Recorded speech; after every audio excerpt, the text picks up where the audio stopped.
Om Sahana Bhavatu Sahanau Bhunaktu Sahaviryam Karavavahai Tejasvinavadhitamastu ma vidvishavahai.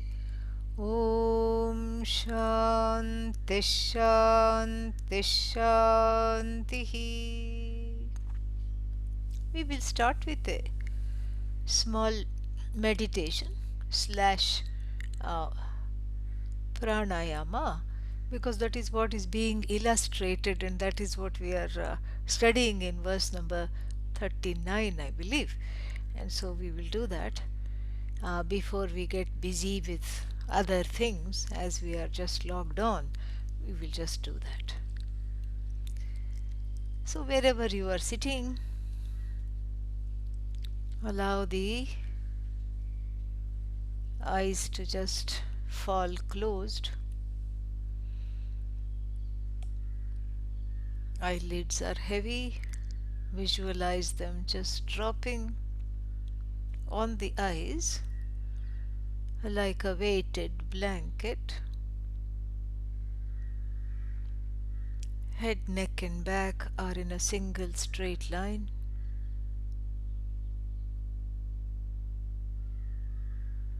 Hands can be clasped in front of the lap. And a reminder that right now there is nothing to gain, nowhere to go, nothing to accomplish, nothing to lose.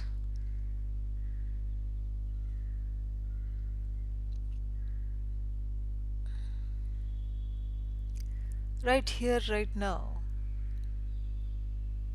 stepping with a sankalpa to just be with oneself, stepping within, so to speak, rather than without. And as the eyes are closed, as certain sounds are heard,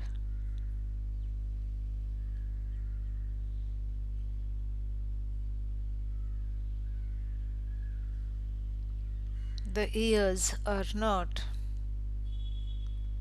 active in the sense that the mind is not following the sounds.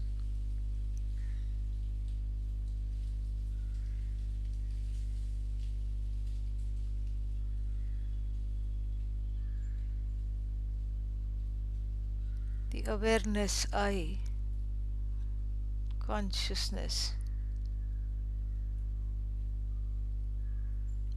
right now is like a motion activated light. When something comes into the purview, it lights up to bring that object to light.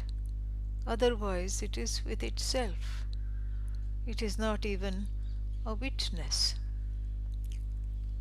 This Chit, this all-knowing I, neither a witness nor the object of what I witness. I simply am. When there is something to see, it is lit up. When there is something to hear, sound comes to life because of I.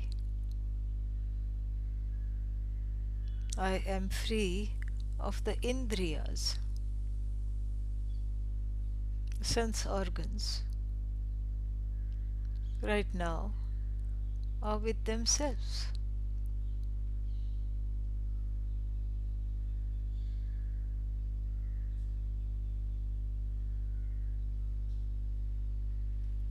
When the eyelids close upon the eyes, it's almost as it were the external world ceases to exist for me.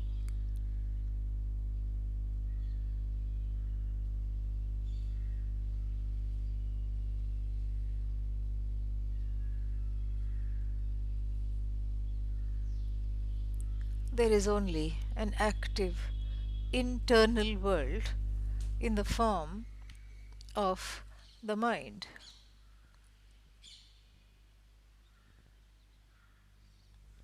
An internal world which is filled with thoughts, impressions, unmet desires,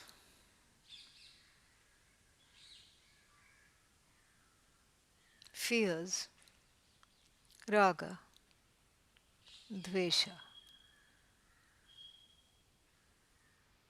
Can I look upon this internal world in the same way as the external world?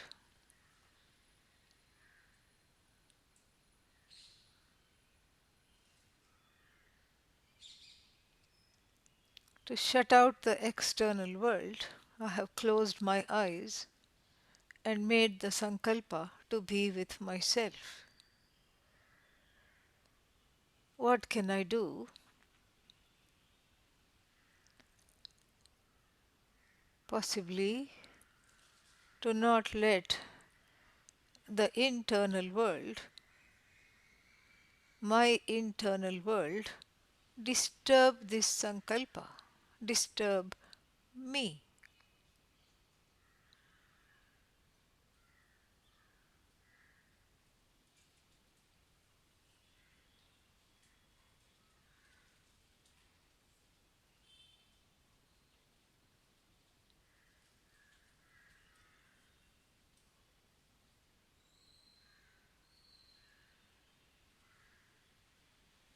Of course, the answer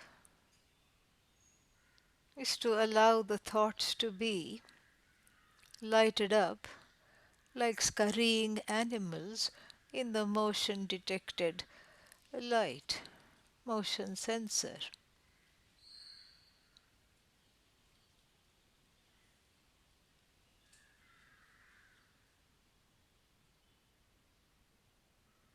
And for this, the breathing becomes a very interesting and a useful aid if one can learn to harness the breath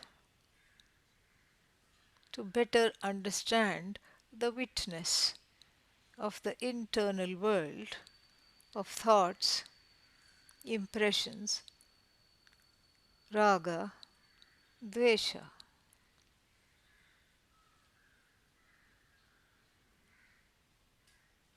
I simply now turn to paying attention to the breathing. Breathing also takes place.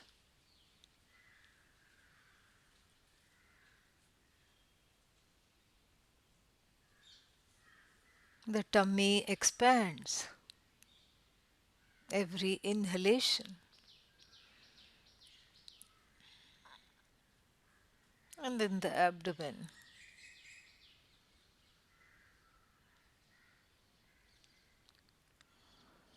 goes in on its own with every exhalation. The chest rising and falling, I am aware.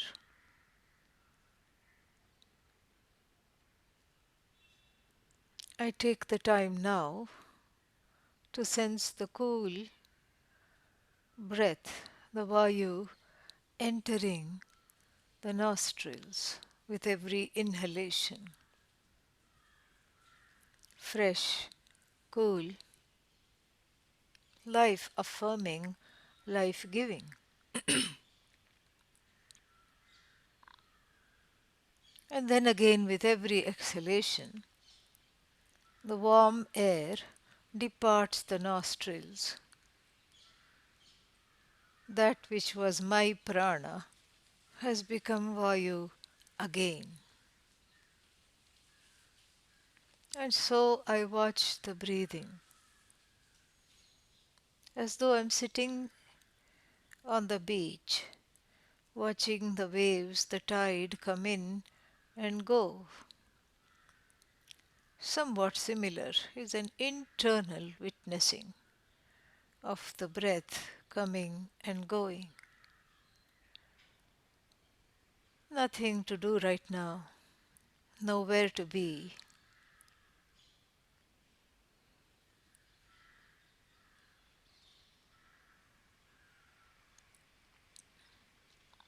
Nothing to achieve.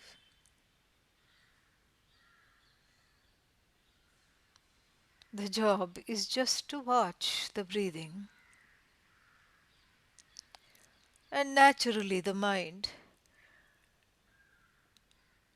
tries to have control, the ahankara, along with the mind, tries to hijack this job of simply witnessing the breathing by taking the mind hither and thither. I gently bring it back with the determination and the compassion of a functional mother putting her child to bed.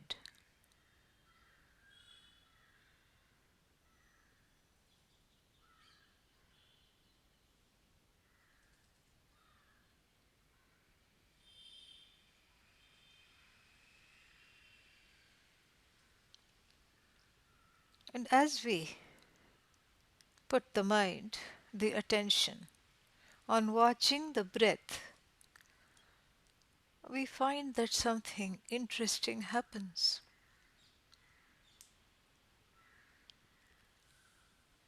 The mind becomes quiet. The breath is a pacifier for the mind.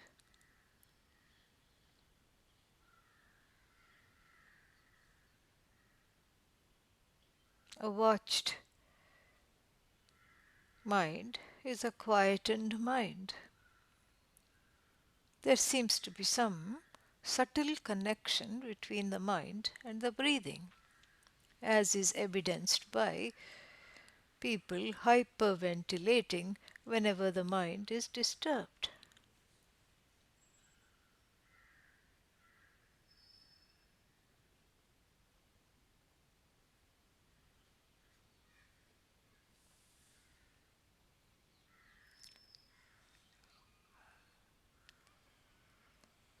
Hare Rama. Sound takes place. There is no will. Hearing takes place. No will whatsoever.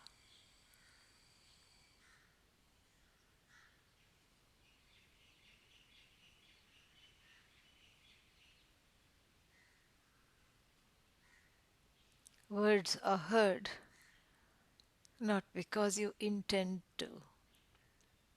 The mind at best has an auxiliary role.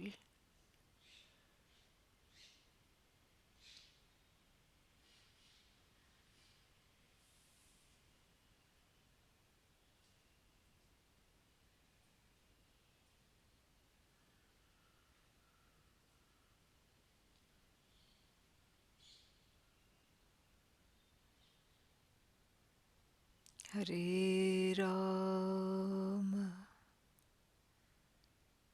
Hearing takes place.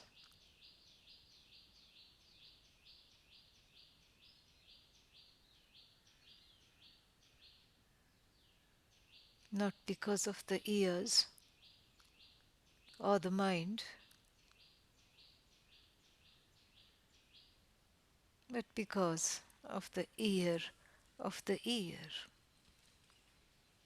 that which turns sound into sound, objects of sight into sight.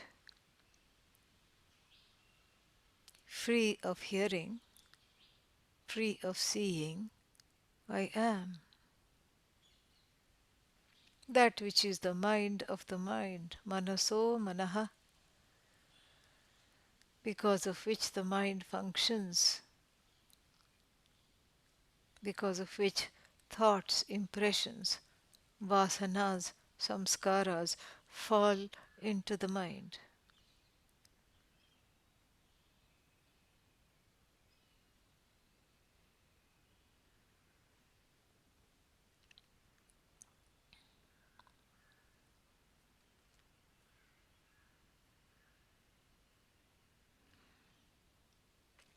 The internal world comes to a standstill, hopefully, with this exercise, just like the external world is shut out, aided by the closing of the eyes. And the sankalpa to just be with oneself.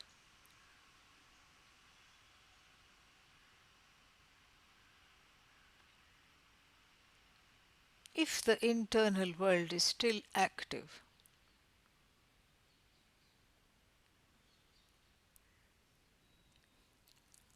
if it hasn't quieted down, if one is having a particularly turbulent day, filled with all kinds of challenges that appear to be overwhelming, distracting, and one feels not up to it to be able to master or conquer the ways of the mind. Another upaya, a related upaya, is to offer it up to the altar that is Bhagavan.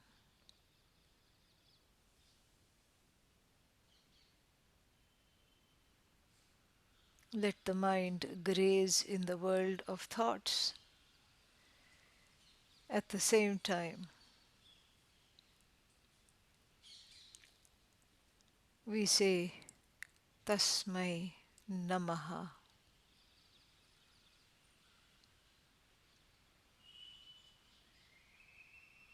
To all the sorrows that refuse to leave, Tasmai Namaha.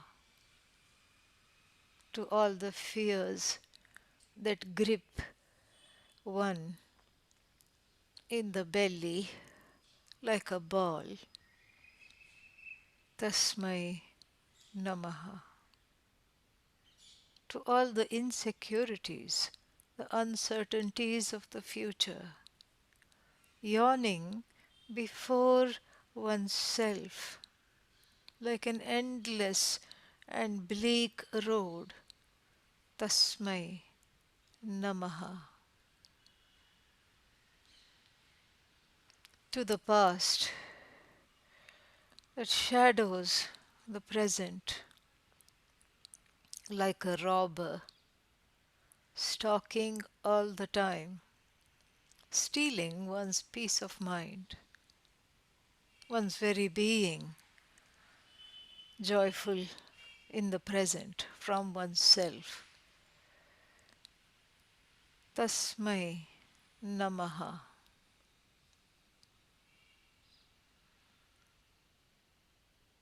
To the ghouls of the past who haunt relentlessly and manage to do it while being disembodied. Tasmai Namaha.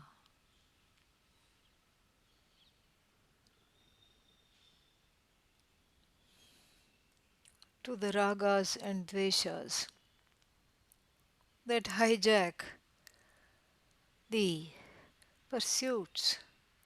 Tasmai Namaha. For the guilt which shackles one like an ankle monitor, constantly there. Tasmai Namaha. O Lord, may I come to terms with my omissions and commissions. May I see my omissions and commissions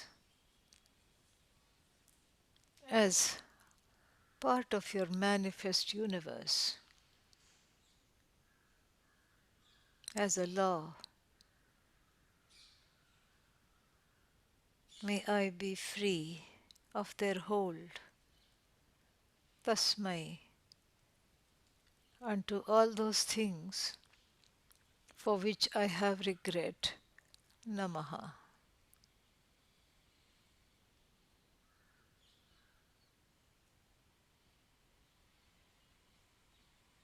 Ishaya Namaha. Shivaya Namaha. Dakshinamurtaye Namaha. Devyai Namaha.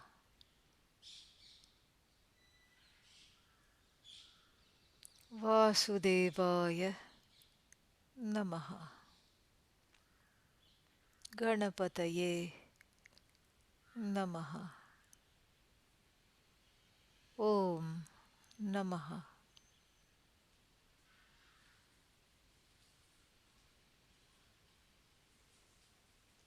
To the hurts caused by others' omissions and commissions. Tasmai Bhagavate Namaha. My internal world is nothing but the psychological order of Bhagavan playing out.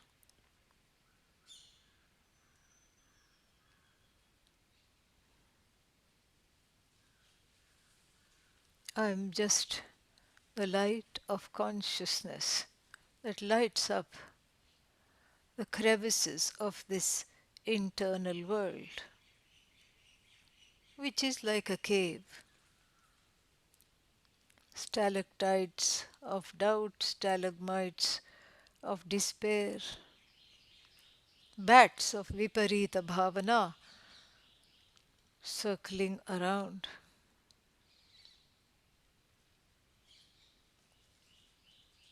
Damp with depression.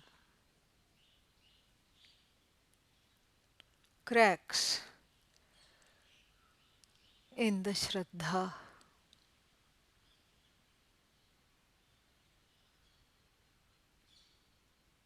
Unable to see because of the fog of raga and dvesha.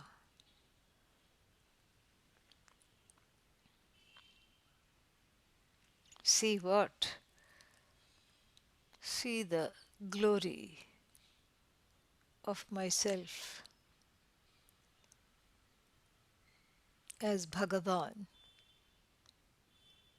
very much sitting, present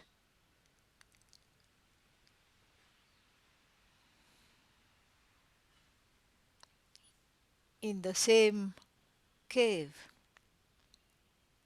not seen for want of the firebrand of knowledge,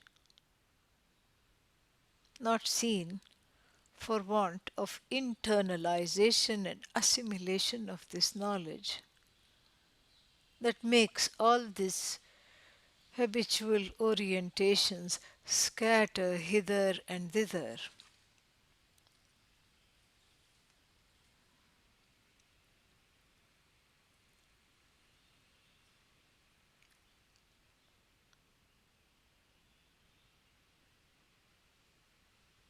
From fear. In fact, I am that light. I am that awareness which is non-separate from Bhagavan,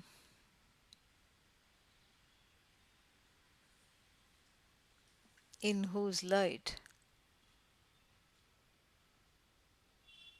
all dampness, all depression, all fears, all tears dry up.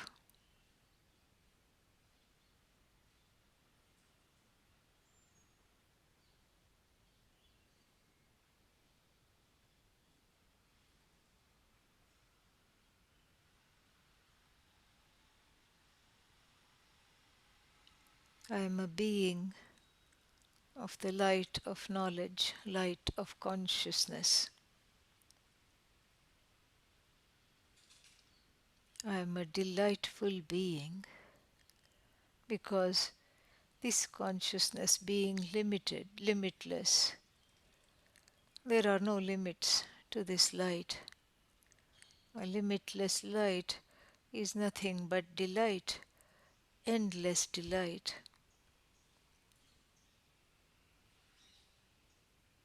untouched by raga, dvesha.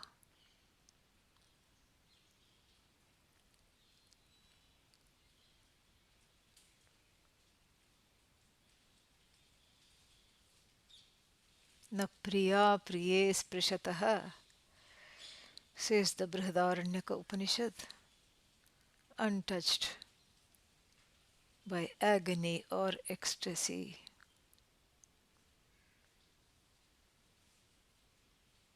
Simply being.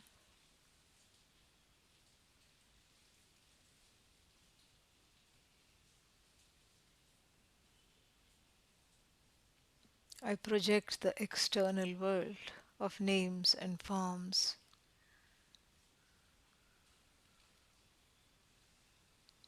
When I am aware of something, it comes to light.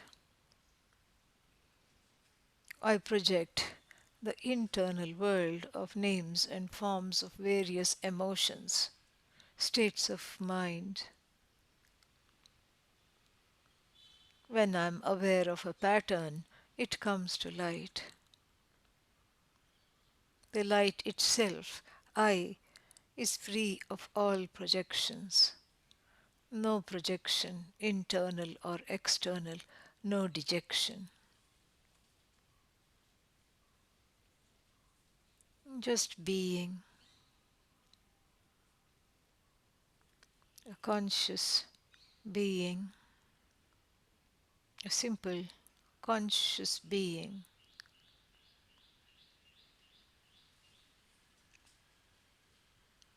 Right now, here, indwelling this body, this mind, these senses.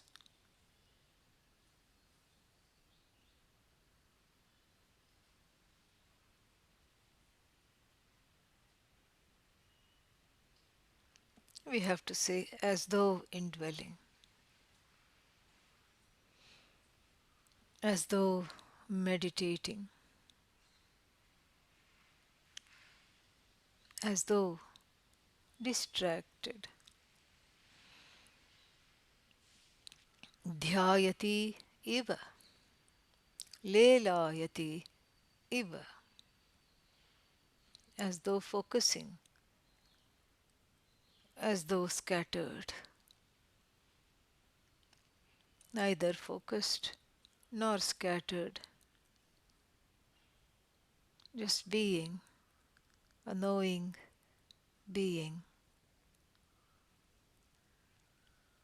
self-effulgent.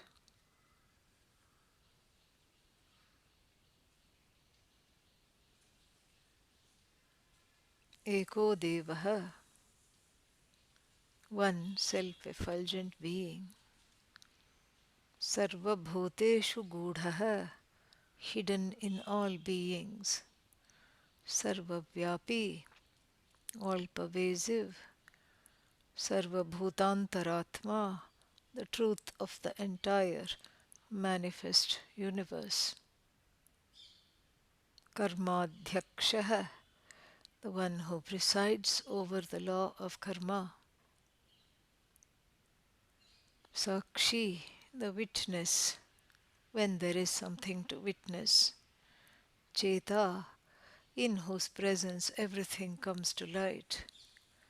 Kevalaha, the one without a second, the only thing that there is worth being called a thing, Vastu.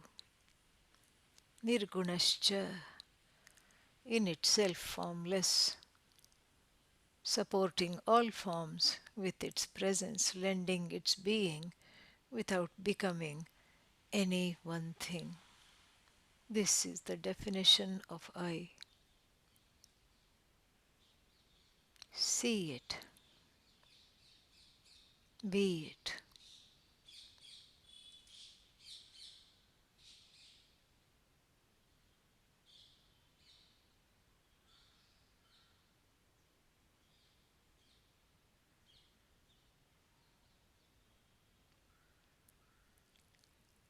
Om Shanti Shanti Shanti.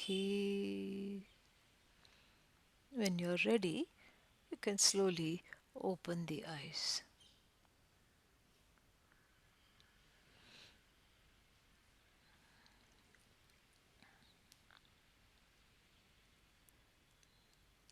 Continuing with verse number 39.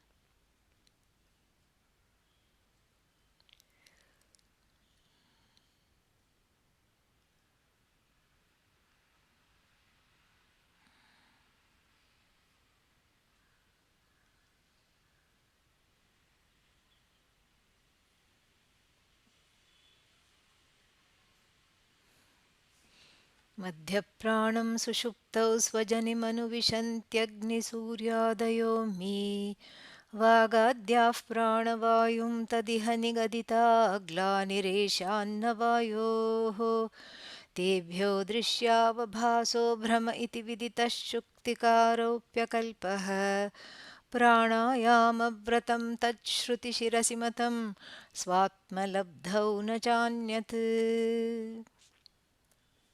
Going further, just since we've had a break, I will go a little, I'll just recap what has been done here so far. This is the concluding mantra of this whole section on the three states of being. And what are they? The three experiences that one has: sleep, of course, waking, and then the third one, a dream. So here the sleep experience is analyzed in a very interesting way to show the vyabhichara, the contradiction between the waking state and the sleep state. And then, so to show that they have nothing to do with one another, number one, and also to show that the one that fell asleep is the one that is waking up. So there is a continuity. So there is a break between the sleeping and the waking states, but the continuity is the one that is abiding the two states. The same person is abiding the sleeping state and the waking state. So therefore it's not that you went to sleep and the neighbor woke up, you only woke up. And so then what is here to learn? Here's something wonderful to learn, because it talks about that continuity as a key to connect to the I that is free of waking and free of sleep. So it analyzes the sleep state. That is only one point. The other point is to learn to harness the breath, because the breath continues in sleep. It also continues in waking, and so to harness the breath, to quieten the mind as a sadhana, to watch the breath. And this is something that can be easily done even at office, even while working. You can take a minute or so to just close your eyes, not think of all the other, suspend the raga dveshas and do some japa, not think of anything other than Om Namah Shivaya or whatever mantra you may be practicing, just for 1 minute. And that becomes already a nice and a much needed interruption to whatever else may be going on internally. So we have seen this, but just to recap the entire verse: Madhya pranam sushuptau swajanim anuvishanti agni suryadayah ami. And the Anandagiri gives a wonderful tika. Ami Agni-Suryadayah Vagadi Indriyadhi-Devataha Sushuptau Tritiyavasthayam Madhyama Pranam Virajam Anuvishanti Pravishanti, he says. So Ami means these, What? These what? Agni Suryadayah. So these devatas in the form of Agni, Surya, etc., Vag Devata, all these devatas in the sense of the presiding deities, Adhishthana devatas that bless the sense organs to do their jobs. So even though we say Bhagavan is the one blessing, so Bhagavan in the form of speech is called Vag Devata. And in the form of the one that brings hearing to light is called Dig Devata. And in the form Bhagavan, in the form of that which brings sight to light, is called Agni Devata, Surya Devata. Like this, there are all these, we see the same Bhagavan. We've seen this all in detail, but we see the same Bhagavan in the form of these various, manifestations, presiding deities. So, Sushuptau, in sleep, which is what Tritiya Avasthayam, this is what is referred to as the third state. Then what happens in the third state to all the activities of the mind and the senses? Madhyama pranam virajam anuvishanti. They enter Bhagavan. In the form of Hiranyagarbha, they become, they enter, or you can even say, in the form of Bhagavan itself, the cosmic being, Virat, Virajam, Anuvishanti. Kim Bhutam Virajam? What kind of Virat? Who is this cosmic being? And immediately we think of the Purusha Sukta, which describes the cosmic being.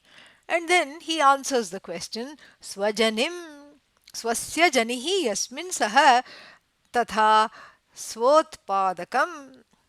So they enter Virat, they enter Bhagavan. And then when they enter Bhagavan, what kind of Bhagavan? This Bhagavan that is self-made. They enter Bhagavan, and then Bhagavan enters some other consciousness, or some other entity. Not there. Here is where the buck stops. They enter Bhagavan, period. Finished. There's nothing more to say, nothing more to talk about, nothing more to, there's no other place to look. Okay, but they have entered, it's not like these little boxes, or what are they called? These Russian dolls. Doll is actually a box. Then you open the box, another doll. Then one more doll, one more doll. So you keep on going till the end, and then you have a little painted little stub, which doesn't open anymore. So where is this is not like that. This is where everything goes back to Bhagavan in sleep. In sleep, your own senses go back to Bhagavan. And then what kind of Bhagavan? Swasya Janihi. Its own birth, what? Yasmin Saha. Its own birth is with itself. It is self-made Bhagavan. Swayambhuhu. Swayambhu Bhagavan, Swotpadakam, he explains that, that it is self-born. This Bhagavan is not even born. It is, even though we say self-born, it's not even born. Unborn. Unborn, free, and just a knowing being. So Bhagavan Virat here, consciousness, it just enters into Bhagavan, so to speak, and he quotes from the Purusha Sukta, Mukhadagnischa Indrascha iti tatha chaksho suryo ajayata iti shrutehe. He quotes the Purusha Sukta, where these certain lines talking about the cosmic being, we have these expressions. Mukhadagnischa cha indrascha, like this we have all these statements. Chaksho suryo ajayata, like this. And so he quotes that to show exactly what the point is being made, that from the mouth of this cosmic being has come Indra and Agni, and from the eyes of these beings which are just have come all the celestial things like sun, moon, etc., because they are all sources of light. And then he gives the logic for this. Karyajatasya karane praveshah yuktah eva ityarthah. And what is the logic? This is a very famous and wonderful Vedantic logic. What is that? The effect resolves into the cause. The cause is irresolute. The effect goes into the cause. And you see this even in the Laukika example. What is the cause of fabric? What is the cause of your shirt? Fabric. What is the cause of fabric? Yarn. What is the cause of yarn? Fibers. What is the cause of fibers? Molecules. And so on, particles. You can keep on, going like that until you have to end up in Brahman anyway. So, until you have to end up in Bhagavan, ultimately, nothing else can be done. And so, what is happening here? So, here, very interesting. Karya jatasya. Jata here means the, Karya jatam is group of effects. Karane praveshaha yuktaha eva yuktah eva, it is proper for the group of things called effects or to be resolved or to just merge into the cause. Everything merges into the cause. And this we see in the Taittiriya Upanishad also. Yato va imani bhutani jayante yena jatani jivanti yat prayanti abhisamvishanti. So, from which causeless cause all these beings, elements, elementals have come, by which causeless cause they are sustained, unto which causeless cause they all resolve, having finished their functions. This is what is Bhagavan. And then it's not enough to say, this is Bhagavan, this is I. This Bhagavan is myself alone. And then, then he says, in the same manner, tatha, in the same manner, vagadhyaha indriyaganaha. So, speech, etc., indriyaganaha, the group of sense organs, organs of actions, etc., sushuptau, in sleep, pranavayum indriya sanyam anuvishanti. In the same manner, the all the senses first resolve into the prana, indriya sanyam, pranavayum. So they resolve first into the prana. Of course, ultimately everything resolves into Bhagavan, but we are talking of a specific sleep state. And this is this is the analysis of the sleep state, and then everything resolves into prana. And then anuvishanti, they as though enter the prana, and then they resolve into the prana. That's why I said Hiranyagarbha. Prana is Hiranyagarbha. Prana is Ishvara, a manifestation of Ishvara. And so, tat tasmat karanat yesham sadhidevatanam indriyanam glanihi astamayah nigadita upanishad pratipadita. Very beautiful. So, therefore, the tasmat karanat, for this reason. Which reason? For the reason that has been mentioned, that all the active sense organs in sleep resolve into Hiranyagarbha in the form of prana. Resolve ultimately into Bhagavan, the cosmic being, but here in the sleep state they resolve into the prana. And then what happens as a result? Then they because of that, tasmat karanat, because of this reason, esham sadhidevatanam indriyanam. So along with the presiding deities, all the indriyas, all the sense organs, organs of action, Astamayaha means like the sun in the western sky during sunset, they just set. They just go to sleep. They set. They are no longer visible, Tesham lopaha. They are no longer visible. They disappear into the sleep state. They are resolved into the prana of the individual sleeper.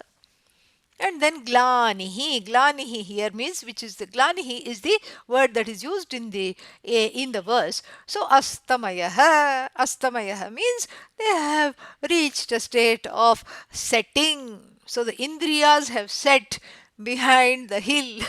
Hill is what? The sleeping person. So the indriyas have set, have gone to sleep.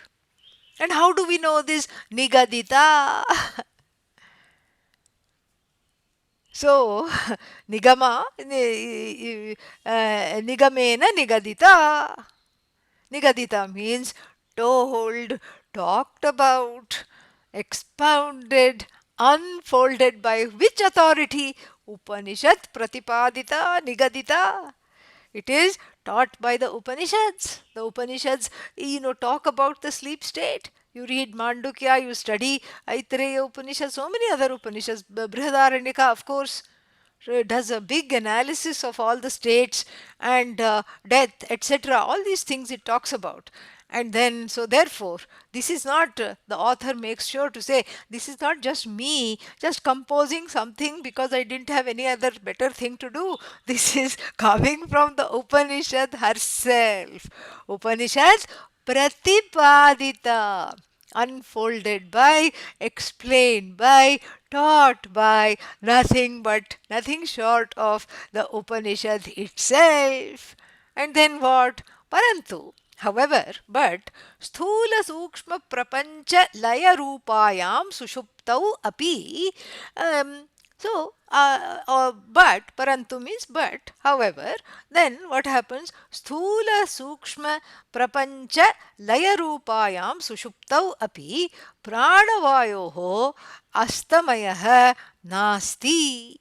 However, one important difference is there, one important point we have to note, that although in sleep, sushuptau api, although in sleep, what happens? Sthula sukshma prapancha layarupayam sushuptau. Although in sleep, that is characterized by what? Sthula prapancha laya. Sukshma prapancha laya. Laya, the resolution of sthula prapancha. The external world is gone. In sleep, where is the external world? No external world, no world to speak of. And then the internal world, which is sometimes active in meditation in the form of omissions, commissions, etc. Is that there in sleep or not? Of course it is not there. That's why one wants to go to sleep, even in Vedanta class, because it is being one with Ishvara instantly. It is just, being embraced by Ishvara. There is no second, there is no sorrow, there is only Ananda. And in fact, this Ananda is cognized later, because the mind, which is the place where the Ananda is cognized, is also Astamayaha. Manaha Astamayam. So the mind which cognizes this is also gone into a kind of a causal state. When it wakes up, then it somehow recalls. How? Because this prana is there as a sutra on a very subtle level. That recalling is a function of the mind. It happens automatically. That recalling happens, forgetting happens. And Bhagavan says that I am in charge. In the Bhagavad Gita, Bhagavan says, I am in charge of the remembering. I am in charge of the forgetting. Matta smritihi jnanam apohanancha. Which chapter? 15th chapter. 15th chapter of the Bhagavad Gita says this. Mattaha, from me alone. Smritihi, remembrance, thinking, remembering, recalling, that function is me alone in you. Jnanam, when you say, aha, I know this, that is not you, that is me, says Bhagavan. I mean, let's just be very clear about all the intellectual copyrights here. It's not you, it's me. You think you have such a good memory? That is me. And then you think you are brilliant, that brilliance is me. And then what? Jnanam, anything you say, aha, I discovered this, I know this, I invented this, pushed into a corner. It is me. And then finally, apohanam. Apohanam means forgetting is also me. Thank God. Thank God there is forgetting. Already one is so resentful. Already one is holding grudges from 3 generations ago, as though it's a family legacy. you know. And then, if forgetting is not there, then life becomes not worth living. Then you will remember all the nonsensical things you did in the last life. As a dog, okay, how you abandoned your puppies, and then you will be just regretting, oh, 7 generations of puppies I have abandoned. I'm a bad dog, bad dog. I did not provide for them, I did not build houses for them, I did not educate them, I did not send them to dog obedience school. All these regrets will be there if there is no apohanam, you know. And then, not to speak of parentage. And the dog, as a dog, thinking, oh, I had terrible parents. They were fighting amongst themselves all the time. They were they were rabid, literally and figuratively, and then that's why I'm like this. And then, oh, I abandoned my mother, I abandoned my father. All these regrets. I mean, even in one life, we don't have enough time to keep on regretting. What to talk of all these lives? So this apohanam is a great blessing, I tell you. It is in the form of Bhagavan. And so, therefore, what happens? So, sthula, sukshma. So there is a laya. Because of the laws, that the cosmological laws of that govern the sleep state, the physiological laws that govern the sleep state, make sure that there is laya of sthula prapancha. The external world ceases to exist. How can it disturb? Because it is actually non-existent. And then the internal world of all kinds of remembered names, remembered forms, recalled grudges, ragas, dveshas, all that also go into a state of laya, temporary laya, not pralaya, temporary laya during sleep. Sushuptau, then even though all this, the Sukshma Prapancha goes into Laya and the subtle world goes into Laya, the manifest world goes into Laya, then what happens? Pranavayoho astamaya nasti. The prana is very much alive. How do you know? How do you know prana is alive? If the doubting Thomas is going to ask that, he has a wonderful response in the next sentence. Tataha, because sushuptau, in sleep, shwasarupena, in the form of the breath, pratyakshataha, in an objectifiable direct way, upalabhyamanatvat, because this prana is available in a direct way. In fact, that's how, if there is some critically ill person who is bedridden, in the olden times, they used to keep a small mirror underneath the nostrils, and if the hot air is coming, and if there is condensation on the surface, then okay, the prana is there, not yet gone. And so that means what? So this prana is pratyaksha, it's directly objectifiable. By who? Not the sleeping person, okay? Don't get confused here. Sleeping person is not objectifying anything. It is other waking people. In the loka, it is observed that when a child sleeps, it breathes. When an adult sleeps, they also breathe. When the animal sleeps, it also breathes. Upalabhyamanatvat, it is available for objectification. So the prana continues in a subtle way, even though the mind goes into a state of laya and the external world goes into the state of laya. Okay? Then what? Nothing. You just wake up at this point. Okay? Then you wake up and rub your eyes at this point. And then what? Oh, what a lovely day! What a nice day! And the verse here, this mantra says, shut up. Before you start getting all riled up to greet the day, or you might more often, one might wake up saying, oh my God, such a busy day, so many things to do, no help, nobody is cooperating. What for did I have children? Look at all these good for nothings. They are not doing anything. I have to do everything. And then, what for is this spouse? And no help at all. So if one is feeling like this, stop. Wake up internally to the words of the Shastra. That is more important than waking up externally to the world of names and forms. In sleep, you were completely one with Bhagavan. You had entered the mouth of Virat. You were one with Hiranyagarbha in the form of prana. Only the prana was continuing. Nothing else was there. Sthula prapancha gone. All the fears gone. All the losses gone. All the pains gone. All the sorrows gone. And then you wake up and they start again. How dare you? How dare you think this world to be an existent entity separate from yourself? The sleep example should show you this. And this is what he says. Atha, in the same manner, now, Atha means now, in the same way, what? Jagratyamapi, in the waking also, in the waking state also, chakshuradhibhyah, so starting with the eyes, etc., all the sense organs that slowly wake up, stretch, and demand their cup of coffee, and then get to work with their favorite activity. What is their favorite activity? Complaining. That's all.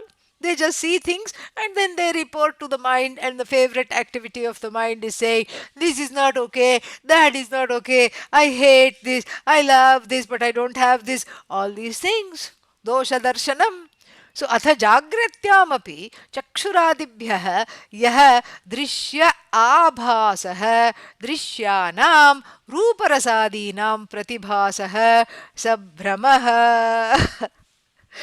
So now that you've had the sleep experience, you wake up and you use the sleep experience to analyze and inquire into the waking state. Not even inquire, you falsify the waking state. How to falsify the waking state? Just think about it. 5 minutes ago, I was snoring, I was fast asleep, dead to the world. And now suddenly the world has the power to hurt me? Not possible. Because the I in sleep, as the source of all delight, ananda, limitless delight, where none of the sense organs and their impressions, the sense objects, sparshaha, they bother me. And so therefore, why should they bother me now? This is the enquiry that one has to do. And at this point, into the 39th verse, it is no longer an enquiry, it's a certainty. It's an enquiry that leads to the certain understanding that I am free of all this, I am not any of this. This what? Impressions. The impressions are called abhasa. Pratibhasaha. It is a projection of Bhagavan. Sabhramaha, taking them to be real. Not that the projections are Brahma, okay? The taking them to be real and taking them to affect me in the waking state, that is Brahma. Brahma means a delusion, delusion of delusions. Brahma. Sabhramaha, na tatvikaha, not real. Tatvikaha means tattva. Tattvasya bhavaha tatvikaha. So this is not tatvikaha, it is not real. Iti viditaha, this has been established, this has been understood. And then atha bhrame drishtantam aha. So how is it a bhrama? This is a bhrama. Bhrame means by way of showing this delusion, an example is given. And our famous example, we already saw this example. What is that? Shuktika raupya kalpaha iti. Walking on the beach, running on the beach, in chasing what? A silver dollar. A silver dollar coin. And then what? Then when you approach it, you understand it was coined in your head. It is a mother of pearl, no coin, no coin at all. And so your own desires projected, your own desires, your ambitions, you to gain this, projected the silver dollar on the shell. Your own desires, your own wants, your own raga, your own running towards it all shows that there was some pravritti, some attraction to this. And then, yeah, and then he says, Yatha Shukti Avachinna Adhikarane. So in the location, that is as though conditioned by the shell. Raupyam pratibhasikam pratiyate. Raupyam pratiyate. Raupyam means the rupee, the coin, the silver coin is seen. You know, pratibhasikam. Kidrisham raupyam, pratibhasikam raupyam pratiyate. A projected, a subjective coin is seen on the objective shell. Yatha, in which manner, tadvat, in the same manner, brahmani adhikarane, in this quote unquote as though locus called Brahman. Brahman is not a locus, otherwise we'll be stuck with two, Jagat and Brahman, Ashraya and Ashrita. Wrong. Brahman is not the Ashraya for anything. I'll take a few more minutes, we'll finish this. And so Brahman is not the Ashraya for anything, it cannot be, because otherwise we'll have two, that which is the refuge and that the one who is taking the refuge. Then we'll have dvaita, no advaita. So it's an as though ashraya, because in order to discuss this we have to somehow discuss this, and so we can say that it is a kind of an ashraya, an as though ashraya, because everything comes from and again comes from, resolves into, sustained by, is all just within apostrophes. And so, just like that, tadvat brahmani adhikarane, in the so-called locus called Brahman, nama rupatmakam vishwam. So this whole world of names and forms, pratibhasikam, is interpreted by you. There is no objective internalization of anything. It's always a subjective internalization. So as soon as you see something, your views of what you have seen cannot be separated from that sight. And so therefore what? So this is always a subjective internalization of the world that one confronts. And then what? So therefore what? Tasmat karanat, for this reason, avasthatraye api, for this reason, what do the sages say? Avasthatraye api, that which is the same in all three states. Of course, that is of course consciousness, but here that consciousness cannot be objectified. So what we take is that which is present in all three states, which is the prana. You catch hold of the prana, he says, and anastamitam means not set, very much on the rise, not stopped, that which is still there. Pranayama vratam swatmalabdhau shruti shirasi मत अन्य चक्षुरादिव्रतम तस्य अवस्थात्रयेपि आत्मलब्धौ अशक्तत्वात्. And he ends with a little joke also, very nice. So he says, listen to this, very nice. He says that tasmat karanat, for this reason, the sages ask you to do pranayama vrata. Alternate nostril breathing, simple breathing, deep breathing, so many things are there. And the sages, the yogis, do pranayama in order to have a say over the ways of the mind, and in order to falsify the jagat that enters the head as soon as you wake up. In order to falsify it, they are always mindful of the prana, and the prana helps one have a say over the ways of the mind. So therefore, tasmat karanat avasthatrayepi anastamita pranayama vratam And why Svatmalabdhav? It becomes an auxiliary condition to an indirect condition for the gain of self knowledge. Not that if you do sit and do pranayama, you'll get self knowledge. If you sit and do pranayama, the raga dvesha are astamita, the raga and dvesha go away or are suspended, and they disperse, leaving the space for the knowledge to enter the heart. Shruti Shirasi Matam, the Shruti and all the sages, what do they say? And they say this. Why do they say this? And he makes a small Vedantic joke. Anyat, other things, such as what? Chakshuradi Vratam. So if there is a smart fellow who says, why only pranayama vrata? Why not chakshu vrata? Why can't I do a meditation based on the eye? Why can't I do a meditation based on the ear? Well, hello, Brihaspati, the author says, and because Chakshuradi Vratam tasya avasthatrayepi atmalabdhau ashaktatvat. You can't really do a Chakshu Vratam in sleep, can you? It is not available. It is not available.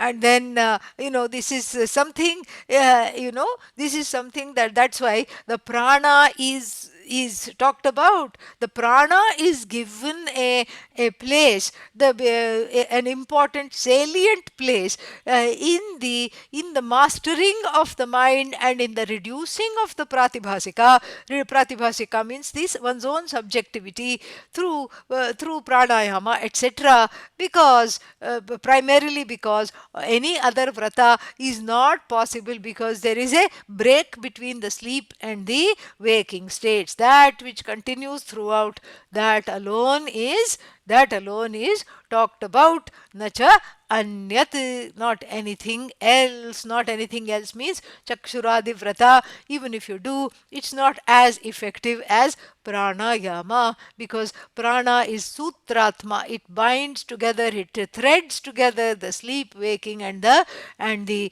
dream states.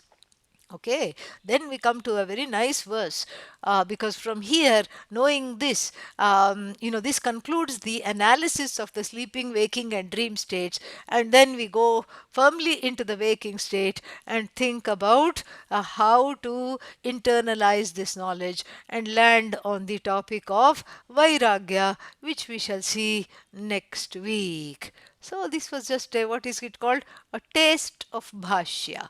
Okay, so that is a little fun sometimes to do. All right. Om Purnamadav Purnamidam Purnat Purnamudachyate Purnasya Purnamadagya Purnamevavashishyate. Om Shanti Shanti Shanti. Harihi Om Shri Gurubhyo Namaha. Harihi Om. Thank you. Thank you, Amma. Om Om. Thank you.